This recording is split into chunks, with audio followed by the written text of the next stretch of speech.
Programang ito ay rated SPG. Striktong patnubay at gabay ng magulang ang kailangan. Maaaring may masiselang tema, lengguwahe, karahasan, sexual, horror o droga na hindi angkop sa mga... Huling-huli nga sa akto nito ni Charlene itong ang si Divina na nilalandi nga itong si Raymond dahil gusto nga ni Divina na agawin nga ang asawa nga nito ni Charlene. Kaya naman nga aabisuhin nga ni Divina ang pagkalasing nga nito ni Raymond dahil na nga rin sa meron nga silang after party with the investors. Dito na nga rin binantaan ni Charlene itong ang si Divina na wag na nga raw siyang lumapit sa asawa niyang si Raymond.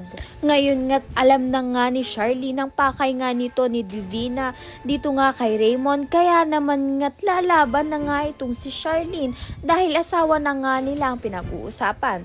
Sa kabilang banda naman nga magkakagulo nga sa kulungan dahil nga itong si Xavier ay hindi nga nakikisama sa mga PDL dahil na nga rin sa hindi na nga raw siya magtatagal doon at lalabas na nga rin siya.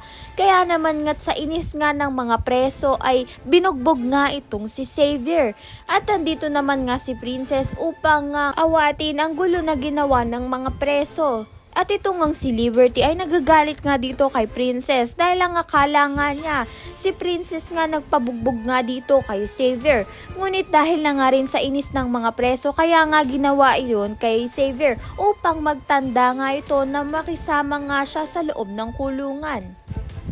Maagaw pa nga kaya ni Divina ang asawa nga nito ni Raymond. Ngayon ngay bantay sarado na nga ni Charlene itong si Raymond. At muli pa bang makalaya itong si Xavier?